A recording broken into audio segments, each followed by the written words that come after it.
Hello, my name is Igor. I want to tell you a story that you probably won't believe and will think I'm crazy. But I don't care. I can't keep quiet anymore. That day, I was returning home from work. It was a hot July evening, I was very tired and decided to take the subway. If I had known what would happen to me, I would have walked, despite the heat.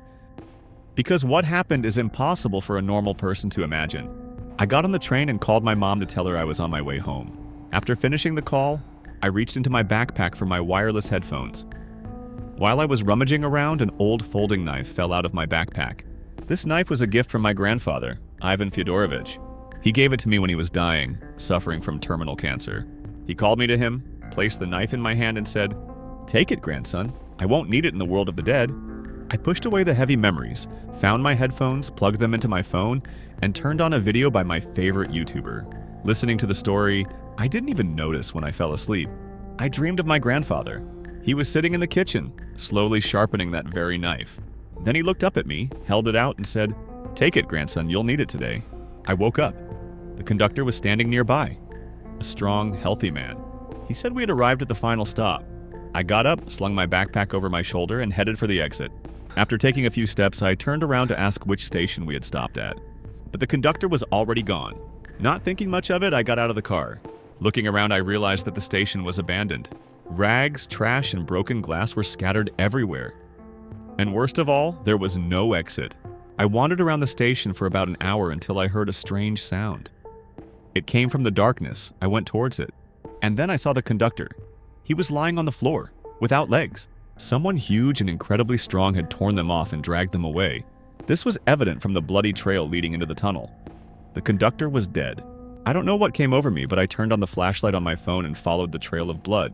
After walking about 400 meters, I saw the conductor's legs. I remembered the knife and clutched it in my hand. A little further on, there was a large hammer lying on the floor. At that point, I didn't know who it belonged to. I walked deeper and deeper into the tunnel until I came to a blockage. Realizing that it was a dead end, I had no choice but to turn back. And then I heard heavy footsteps. I stopped, turned off my flashlight, and held my breath. The person walking in the darkness also stopped. All I could hear was heavy, ragged breathing. We stood there for a while, then the creature slowly began to move away. Even after the creature was gone, I still stood there, holding my breath, hearing only the beating of my own heart. Gathering my strength, I continued on.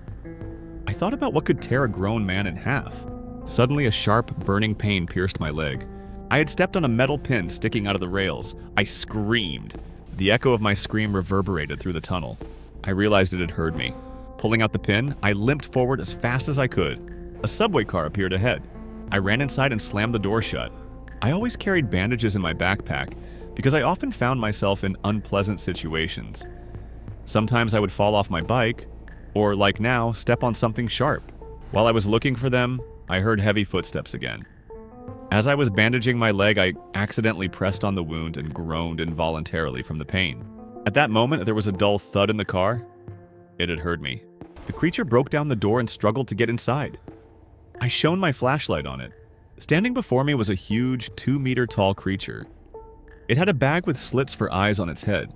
When it saw me, it began to swing that hammer.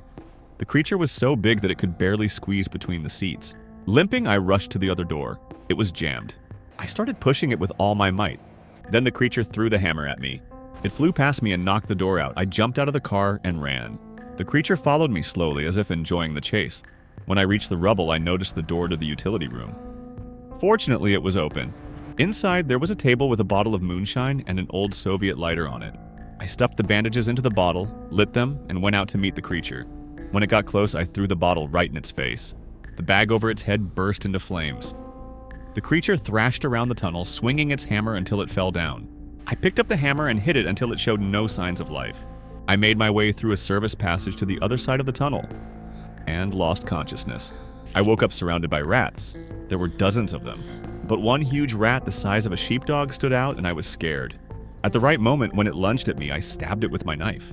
It fell. The other rats immediately pounced on its body. Summoning my last ounce of strength, I moved on, and soon I saw the light at the end of the tunnel. I was found and taken to the hospital. The doctors said that the wound had become infected. If I had been brought in an hour later, my leg would have had to be amputated. When I left the hospital, the first thing I did was go to the cemetery to visit my grandfather and thank him. After that, I never rode the subway again.